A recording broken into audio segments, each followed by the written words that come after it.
hasil daripada ikhtiar itulah takdir. Apa yang sudah kita usahakan, hasil daripada usaha itu itulah takdir. Lapueh nyari cewek, gue dapat umur lah tuh. Memang takdir, itulah takdir. Maka di sisi lain datangnya jodoh itu takdir, Bang. Jangan pernah kita merasa iri atau apa jengkel dengan orang yang jodohnya cepat datang. Itu memang takdir. Shalli ala sayyidina Muhammad salatan turaghibu wa tunashitu wa tuhammisu biha al-jihad li ihya wa i'la'i dinil Islam wa tuhammisu biha al-jihad li ihya wa i'la'i dinil Islam. Man salaka tariqan yaltamisu fihi ilma sahalallahu lahu tariqan ilal jannah. Siapa yang berjalan dari rumah, biar naik motor, naik mobil dan lain sebagainya, berusaha untuk hadir di majelis ilmu, sahalallahu lahu tariqan ilal jannah, maka dia akan dimudahkan untuk masuk ke dalam surga Allah Ta'ala. Maka itulah yang kita harapkan ini. Bukan berarti kita hadir di sini kita orang baik, orang yang paling mulia, bukan. Jangan pula kita meremehkan orang yang tidak hadir ya. Tetapi kita hadir di sini betul-betul untuk meminta ampun kepada Allah Ta'ala dan mengambil daripada faedah daripada perkumpulan ini. Subhanallah walhamdulillah wala ilaha illallah. Percantiklah majalisakum, perkumpulan kalian bis salawati alayya, dengan bersalawat kepada aku, kata Rasulullah. Apapun perkumpulannya, kalau bisa jangan tinggalkan salawat, apalagi majelis ilmu. Walaupun ngumpul ngota-ngota masalah organisasi, masalah apa, walaupun tidak masalah agama, kalau ngumpul jangan lupa salawat kepada Nabi Muhammad. Karena kalau ada perkumpulan tidak ada salawat kepada Nabi Muhammad, maka itu perkumpulan akan busuk di mata Allah Ta'ala seperti bangkai dan berbau. Sebagaimana disebutkan juga dalam kitab Kasyifatus Sajah. Maka kita hadir di sini, kalau kita kumpul jangan pernah melupakan salawat kepada Nabi Muhammad untuk mempercantik perkumpulan kita ini. Maulaya salli wa sallim daiman abada ala habibika khairil khalqi kullihim huwal habibul ladzi turja syafa'atuhu likulli hawlim minal ahwali muqtahimi ya Rabbi bil Mustafa balligh maqasidana wa ufir lana ma madha ya wasi'al karami maulaya salli wa sallim daiman abada ala habibika khairil khalqi kullihim. Bismillahirrahmanirrahim. Jadi di dalam kitab ini setelah membahas masalah syahadat, maka kita membahas iman. Jadi sudah kami sampaikan pada minggu yang lalu bahwasanya syahadat dan keyakinan itu adalah muara pertama dari keislaman dan keimanan. Maka setelah syahadat kita bahas masalah iman. Sebab Islam ini, keislaman seseorang itu tergantung dengan keimanannya. Nah, jadi semakin bagus keimanannya, maka bagus pula lah keislamannya. Jadi disebutkan bahwasanya rukun iman itu ada 2. Yang kita kenal ada 5 itu ya, ada 6 ya, rukun iman. Tapi di sini bagiannya itu ada 2. Yang pertama ada yang mujmal. Mujmal ini secara global. Jadi secara global rukun iman itu adalah amantu billah wa bima qala Allah Ta'ala wa amantu bir rasul wa bima qala rasul. Iman ini secara global adalah percaya kepada Allah dan apa yang Allah katakan, dan kedua percaya kepada Rasulullah dan apa yang Rasulullah sampaikan. Cukuplah itu sebagai iman. Cukup itu sebagai iman secara globalnya. Apalagi kalau kita sudah percaya dengan Allah, kita percaya dengan ucapan Allah dalam firman Allah, berarti kita akan percaya dengan yang lainnya. apa yang disebutkan Allah dengan yang gaib di dalam Al-Quran, dengan malaikat, dengan Rasul, maka itu sudah mencakup segalanya. Lah cukup sebenarnya kalau kita ingin berbicara tentang iman, cukup kita percaya kepada Allah dan apa yang Allah ucapkan dalam Al-Quran, dan percaya kepada Rasulullah apa yang Rasulullah sampaikan di dalam hadis. Nah, itu secara globalnya. Cuman secara mufassal, secara terperinci, iman itu ada 6 secara terperinci. Secara kalau kita ambil bagian-bagian pentingnya yang di dalam Al-Quran, di dalam hadis, maka iman itu ada 6. Sebagaimana yang sudah masyhur kita ketahui ya. Di dalam hadis juga disebutkan, yaitu amantu billah, yaitu percaya kepada Allah Ta'ala. Wa malaikatihi, dan percaya kepada malaikat.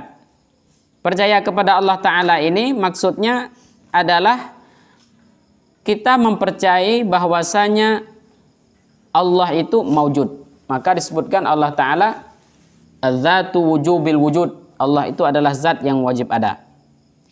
Kemudian apa yang Allah sebutkan di dalam Al-Quran, maka itu adalah semuanya kalam Allah Ta'ala. Maka percaya kepada Allah. Wa malaikatihi, dan percaya kepada malaikatnya. Dalam akidah Asy'ariyah, malaikat yang wajib kita kenal itu cuma 10. Nah, itu B, 10. Kalau mau dihitung jumlah malaikat itu lebih banyak daripada jumlah jin dan manusia. Karena yang di langit, yang di bumi, yang mengatur dunia ini itu adalah petugasnya adalah malaikat. Istilahnya penitia dunia akhirat itu malaikat. Maka banyak jumlah malaikat itu. Cuman yang wajib kita ketahui cuman 10. Nah, 10 itulah. Malaikat Jibril, Mikail, Israfil, Israel, Munkar, Nakir, Rakib, Atid, Ridwan, Malik. Nah, itulah. Dan 10 ini sudah cukup menjalani tugas masing-masing. Nah, seperti malaikat Israel, dia akan mencabut nyawa. Malaikat Israfil, dia akan meniup sangkakala. Nah, malaikat Jibril menyampaikan wahyu. Nah, semuanya sudah cukup. Jadi kita wajib tahu itu. Paling tidak wajib paham lah ya. Kalau tidak hafal, paling tidak paham. Jibril itu, tahu siapa Jibril itu, malaikat. Sayyidul malaikah itu adalah Jibril. Jadi malaikat ini adalah ya la ya'sunallaha ma amarahum wa yaf'alu ma yu'marun. Malaikat ini la ya'sunallah, tidak pernah mengingkari apa yang Allah perintahkan dan tidak pernah meninggalkan apa yang memang Allah Subhanahu wa taala perintahkan. Malaikat ini tetap melakukan apa yang disuruh oleh Allah Ta'ala. Maka malaikat ini ada yang gawainya sujud, ada yang ruku, ada yang memang tahiyat. Malaikat Israfil itu gawainya megang trompet. Sebelum disuruh jadi pegang weh. Sebelum tiup baru kiamat. Jadi tidak ada gawe lain. Itulah gawe malaikat tuh. Makanya malaikat ini sebenarnya tidak sibuknya. Karena ngurus tugas masing-masing. Malaikat Israel tidak boleh nyampuri urusan malaikat Jibril. Tiba-tiba malaikat Israel nak minta wahyu pula dengan Jibril, biar aku nyampaikan. Tidak bisa. Karena mereka sudah punya porsi masing-masing. Maka kalau kita ini banyak salah, wajar. Karena tugas kita banyak. Tugas kita bukan ciek. Banyak kesalahan, banyak kekurangan, khilaf, itu wajar kita sebagai manusia. Maka ketika kita salah, kita tidak boleh putus asa dari rahmat Allah Ta'ala. Karena ketika kita salah, seolah Allah itu ingin mengingatkan kita kalau kita memang manusia biasa. Ketika doa kita tidak dikabulkan oleh Allah Ta'ala, maka bersyukurlah. Artinya Allah ingin mengajarkan kita bahwa kau ini hamba yang berdoa, sedangkan yang mengabulkan adalah aku. Kalau seandainya segala doa kita tidak dikabulkan oleh Allah Ta'ala, macam mana kira-kira coba? Bahaya. Minta duit kita bawa duit sekarang. Minta sambal kita bawa di rumah sambal. Kalau macam itulah Dajjal. Dajjal itu dia. Dajjal itu dia chip gitu, Pak. Saya nanti bawa gimana pakai chip gitu. Dajjal kayak itu. Dajjal itu dia punya kekuatan sihir yang bisa mendatangkan apa yang diinginkan oleh penyembah-penyembahnya nanti. Maka nanti di akhir zaman itu orang yang lemah imannya bakal ikut Dajjal. Karena Dajjal itu bisa saja menyihir apa saja berubah menjadi semua keinginan. Disebutkan dalam hadis Imam Riyadhus Shalihin, itu hadisnya panjang nih. Kalau belajar masalah Dajjal tuh hadis cie itu panjang berapa halaman dalam Riyadhus Shalihin. Itu bahayanya Dajjal. Maka berdoalah mati sebelum Dajjal datang. Amin. Karena kalau kita ketemu dengan Dajjal, wallahu a'lam bishawab. Maka kita kalau sebelum salam banyak doa. Allahumma ighfirli ma qaddamtu wa ma akhartu wa ma asrartu wa ma a'lantu. Sudah kita baca fil alamin innaka Hamidum Majid. Terus sebelum salam banyak doa.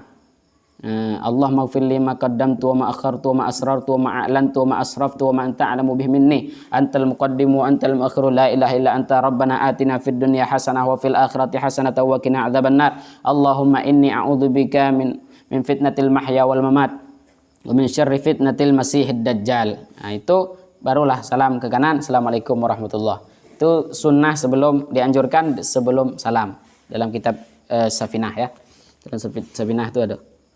Jadi malaikat-malaikat ini kerjanya ya sesuai dengan tugas masing-masing. Maka kita harus percaya itu. Wajib percaya itu. Nah, di dalam diri kita ini kita punya dua malaikat, sebelah kanan dan sebelah kiri. Malaikat Rakib dan Atid. Yang sebelah kanan Rakib apa Atid? Rakib kanan. Rakib kanan, Atid kiri.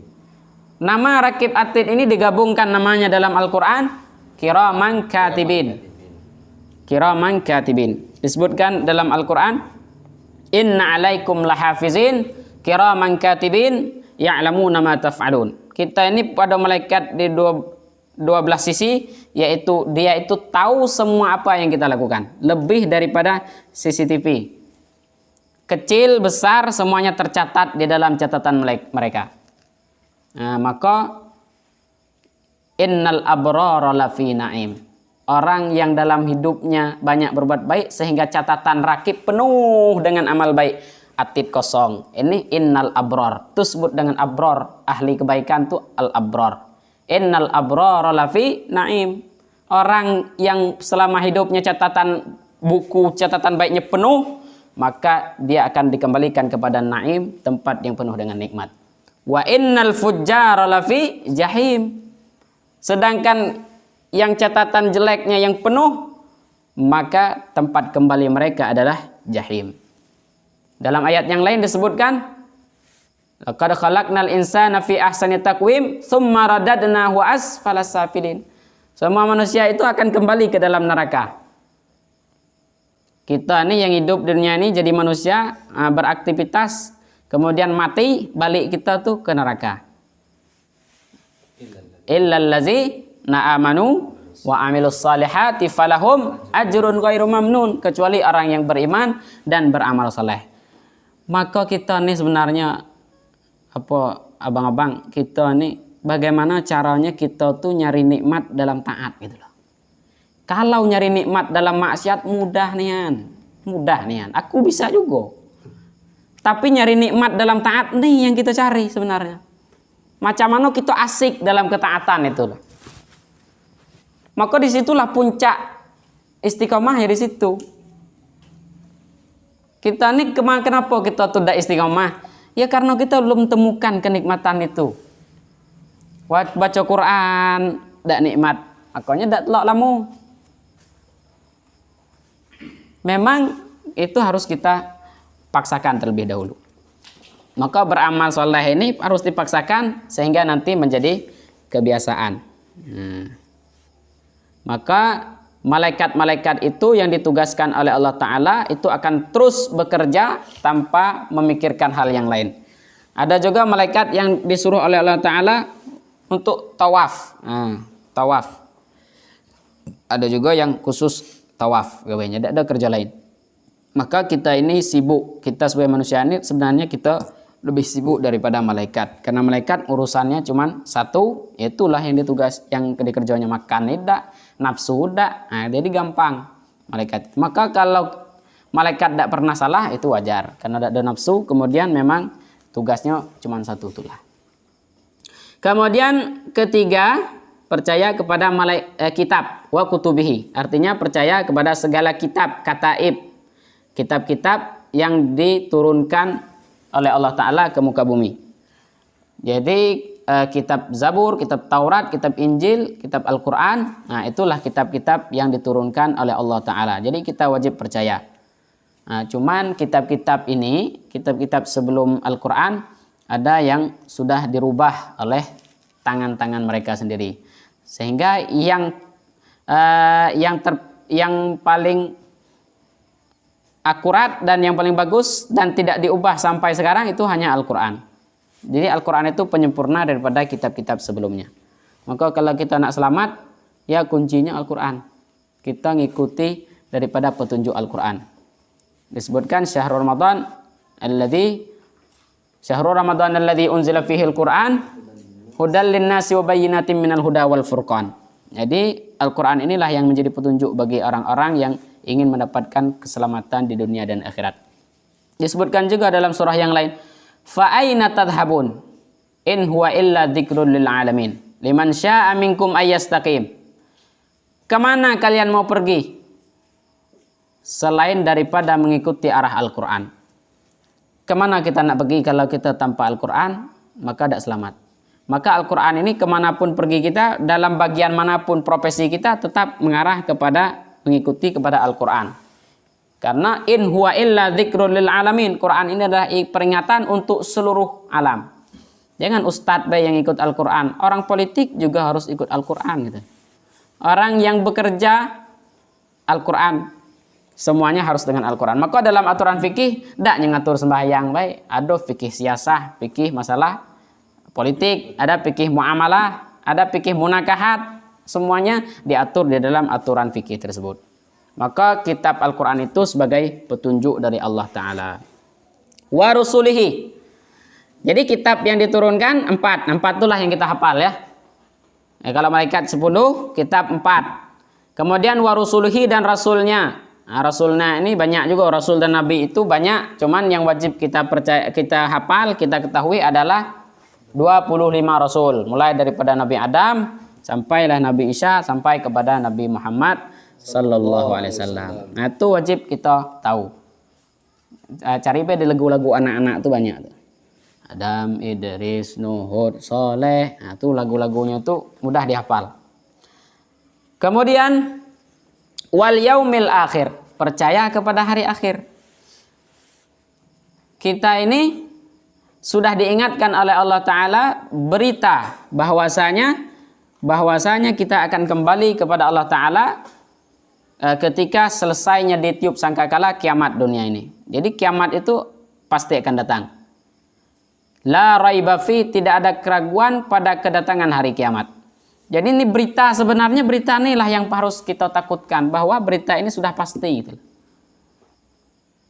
Coba kalau ada berita besok gempa bumi berkekuatan dahsyat akan terjadi di Merangin, pasti kita bakal takutnya. Tapi peringatan kiamat sudah Allah peringatkan 14 abad yang lalu. Nah, jadi itu yang sebenarnya yang perlu kita khawatirkan, bahwasanya kiamat itu adalah berita yang disampaikan oleh Allah Ta'ala di dalam Al-Quran. Maka kita wajib percaya dengan kiamat, sebab kiamat itu akan terjadi. Kemudian yang terakhir setelah percaya kepada kiamat, yaitu percaya kepada qadar, qadarihi khairihi wa syarrihi min Allah Ta'ala. Setiap kadar baik dan kadar buruk itu dari Allah Ta'ala. Kita taat itu adalah kadar Allah Ta'ala. Kita maksiat itu juga atas izin Allah Ta'ala. Cuman bedanya kita dengan aliran Qadariyah dan Jabariyah, kita nih ahli sunnah wal jamaah ini masih mempercayai ikhtiar. Memang ada takdir itu takdir mutlak, ada takdir ikhtiar. Takdir mutlak ini takdir yang tidak bisa diubah. Kayak bentuk badan kita, ini lah sudah takdir. Tidak bisa diubah. Macam mana juga tidak bisa diubah. Maka kalau diubah pun tetap dosa hukumnya. Dalam syariat tidak boleh merubah bentuk yang sudah ditetapkan oleh Allah Ta'ala. Seperti alis, kemudian gigi, kemudian apalah yang lain. Maka tidak boleh. Maka ngatur gigi ini juga tidak boleh.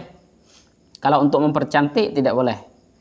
Sebab kecuali ada gigi yang memangnya tuh mengganggu, nak makan ndak iso karena memang kondisi giginya, maka itu boleh dimodif ya. Tapi kalau gigi lah masih wajar, tidak boleh dimodif dak. Nah. Jadi untuk manfaat lah istilahnya ya, untuk manfaat. Kalau masang gigi palsu tuh untuk makan, memang guna untuk makan, ngunyah-ngunyah, ya tidak apa-apa. Cuman untuk mempercantik, merubah, memperbagus itu tidak dianjurkan. Maka setiap takdir Allah Ta'ala ini ada yang bisa dirubah, tapi ada yang tidak bisa dirubah, ada yang bisa dirubah. Ada yang ikhtiar. Ikhtiar ini kita bisa berusaha. Malam ini kita bisa datang ke sini kan usaha kita.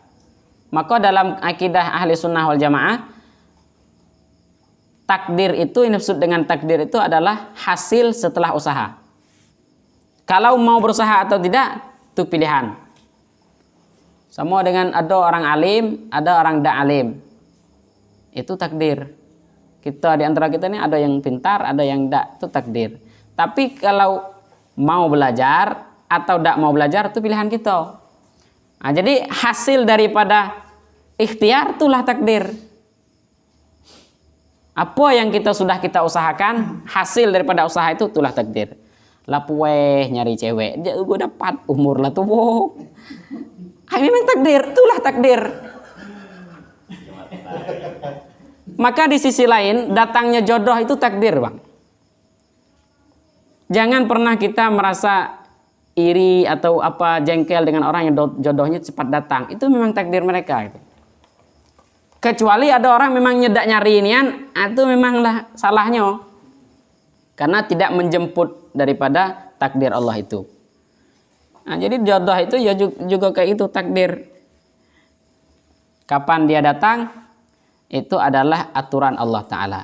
Ada takdir yang disebutkan langsung di dalam hadis. Sebutkan dalam hadis Nabi Muhammad, ketika bayi itu dalam janin itu berumur 120 hari, maka disitulah datang malaikat fayumfahu fi khirruh, meniupkan ruh. Jadi kalau ada ibu-ibu mengandung, ketika janin itu sudah berumur 120 hari, maka barulah ditiupkan ruh di dalam janin tersebut. Setelah 120 hari ruh ditiupkan. Fayumfahu fi khirruh wa yuktabu bi arba'ati khisal. Dicatat bagi bayi ini 4 perkara. Bikat bi rizkihi wa ajalihi wa amalihi wa syaqiyyun aw sa'idun. Pertama rezekinya, yang kedua ajalnya, yang ketiga amalnya, yang keempat dia bahagia atau orang yang sengsara. Maksudnya masuk surga atau masuk neraka. Itu syaqiyyun aw sa'idun itu neraka atau surga. Jadi sebelum kita lahir ke dunia ini, kita lah ditentukan kita ini ahli surga apa ahli neraka. Cuman kita tidak boleh sok tahu. Maka di dalam bab kajian kita ahli sunnah wal jamaah ada yang namanya raja wal khauf. Harapan dan kekhawatiran itu harus 50-50. Di sisi lain kita berharap masuk surga, di sisi lain kita juga khawatir kita ini tidak masuk surga. Maka dengan kekhawatiran dan harapan itulah kita bisa menjadi orang yang lebih baik. Nah, jadi kita tidak boleh memponis ya kita ini ahli surga atau ahli neraka, tidak boleh memponis. Tetapi kita ini wajib beramal dengan amalan ahli surga. Walaupun kita belum tahu kita ini adalah ahli surga ataupun tidak. Memang bab takdir ini ulama tidak selesai membahas persoalan takdir. Takdir ini adalah persoalan yang tidak selesai dibahas mulai dari zaman dulu sampai zaman sekarang. Itu Imam Al-Ghazali itu ngarang kitab Ihya itu seluruh ulama itu protes dengan Imam Al-Ghazali. Imam Al-Ghazali bilang gini, saya itu tidak takut dengan su'ul khatimah. Su'ul khatimah itu tidak ada. Jadi ulama-ulama ini protes lah kalau masa tidak ada su'ul khatimah. Jumhur ulama lah sepakat tentang adanya husnul khatimah dan adanya su'ul khatimah. Ternyata Imam Ghazali cuman bergurau. Kata Imam Ghazali, su'ul khatimah itu tidak ada. Yang ada adalah su'us sabiqah, yaitu catatan takdir yang buruk. Su'ul khatimah tidak ada. Catatan takdir yang buruk yang ada. Abang husnul khatimah, aku su'ul khatimah. Itu catatan takdir yang sudah tercatat pada zaman azali sebelum langit dan bumi diciptakan. Maka kata Imam Ghazali, su'ul khatimah itu tidak ada. Akhir yang buruk itu tidak ada. Yang ada itu catatan awal yang buruk. Ya tak? Paham dah nih? Jadi sebelum kita lahir ke dunia ini, kita lah dicatat. Kita ini su'ul khatimah atau husnul khatimah. Kita ini ahli surga atau ahli neraka. Maka kata Imam Ghazali, yang tidak ada su'ul khatimah itu, akhir yang buruk bagi orang itu tidak ada. Yang ada itu catatan amalnya, yang catatan takdirnya yang buruk. Karena memangnya lah ditakdirkan su'ul khatimah, maka akhirnya dia akan su'ul khatimah. Nah, jadi betul lah kita ini berada pada garis siratal mustaqim, garis yang lurus pemahaman ahli sunnah wal jamaah. Kita diberi wewenang untuk ikhtiar. Jadi orang kaya atau jadi orang miskin itu takdir lah tuh. Kalau seandainya jadi orang kaya itu tergantung dengan kerja, bapakku lah kaya. Tapi untuk yang baik ini tidak ada kaya-kaya. Kerja terus. Bapakku mulai dari umur 18 tahun, bapak saya itu kerja anyinso tuh, bikin papan. Sudah tuh apa-apa kerja lah dikerjanya. Sampai gini ada juga kaya. Berarti kaya itu bukan kerja. Kaya dan miskin itu takdir. Tapi mau atau tidak mau, rajin atau malas kita bekerja, itu pilihan. Ada orang yang memang pagi-paginya lah bangun subuh, sudah bangun subuh, kelak mulai siap-siap kerja, mana yang motong, mana yang apa. Itu pilihan. Kalau mau rajin itu pilihan. Ada juga yang subuh lewat, itu jam 8, jam 9, 10, jam 12 mulai nyari makan ke warung, kerja tidak, makan padek, merokok lancar. Macam-macam lah tak? Itu pilihan. Maka setelah kita gini tak? Kita itu diberikan wewenang untuk berikhtiar supaya kita tidak kecewa gitu. Setelah kita berusaha semaksimal mungkin, hasilnya tidak sesuai dengan harapan, yaitu serah Allah Ta'ala. Makanya tahap dalam tawakal ini adalah beramal, berdoa, baru tawakal. Berusaha, berdoa, baru tawakal. Jangan usaha idak, doa idak, tawakal weh. Itu dak. Itu mulai sad pemahaman. Jadi tawakal itu tidak bisa tawakal langsung tawakal, dak. Kita pengen jadi sarjana, ya harus berdoa supaya lancar. Pengen ikhtiar, berusaha, kuliah rajin, ya dak. Apalagi dosen masuk, kita masuk. Apalagi ada tugas, kita kerjakan. Itu ikhtiarnya. Nah, jadi sarjana, kuliah, tidak. Tugas tadi buwe. Mana lah. Itu udah ada ikhtiar. Maka kalau tidak jadi sarjana, wajar. Gitu. Nah, jadi intinya harus diikhtiarkan semuanya. Apapun keinginan kita, itu kita berhak gitu. Kita berhak untuk mendapatkan apa yang kita inginkan dengan catatan kita harus berusaha dan berdoa. Hasil akhir barulah tawakkaltu 'alallah, kita serahkan semuanya kepada Allah Ta'ala. Ya lah kita lah berusaha, lah kita berjuang, lah berdoa, dak juga, nah itulah namanya tawakal. Barulah tawakal menyerahkan hasil akhir kepada Allah Ta'ala. Dan hasil akhir itulah yang disebut dengan takdir. Nah, jadi dalam rukun iman yang terakhir ini, maka kita wajib percaya semuanya itu atas izin Allah Ta'ala. Kita bisa datang kumpul dengan orang baik, dengan orang saleh, kumpul di majelis yang baik, maka itu semuanya adalah izin Allah Ta'ala dan atas karunia Allah Ta'ala. Maka jangan pernah lari dari karunia Allah gitu. Kita ini bisa baca Quran, itu karunia Allah. Kalau kita tidak pernah pergi baca Quran, hati-hati. Berarti Allah tidak lagi mengaruniai kita atau mengasihi kita.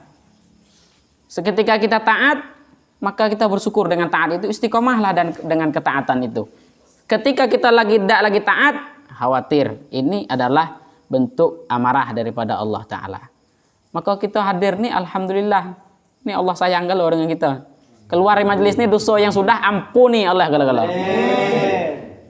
Mudah-mudahan kita semua yang hadir selalu mendapatkan hidayah dan taufik dari Allah Subhanahu wa taala sehingga kita semua bisa untuk terus menapaki jalan-jalan ilmu dan akhirnya kita termasuk dalam golongan hadis yang disebutkan Rasulullah, man salaka tariqan yaltamisu fihi ilma sahalallahu lahu tariqan ilal jannah. Jadi tidak ada kata terlambat walaupun kita ni lah tua, mantan SMA, bukan anak pondok, tapi nuntut ilmu tidak ada kata terlambat sampai liang lahat nutup papan liang lahat itu tutup untuk kita atau baru habis kesempatan untuk belajar. Jadi selagi kita masih hidup, selagi kita masih bisa bergerak, mari kita semua untuk mengambil ilmu dari sanad yang jelas, kemudian menghadiri majelis-majelis ilmu untuk terus diakui sebagai thalibul ilmi oleh Allah Subhanahu wa taala.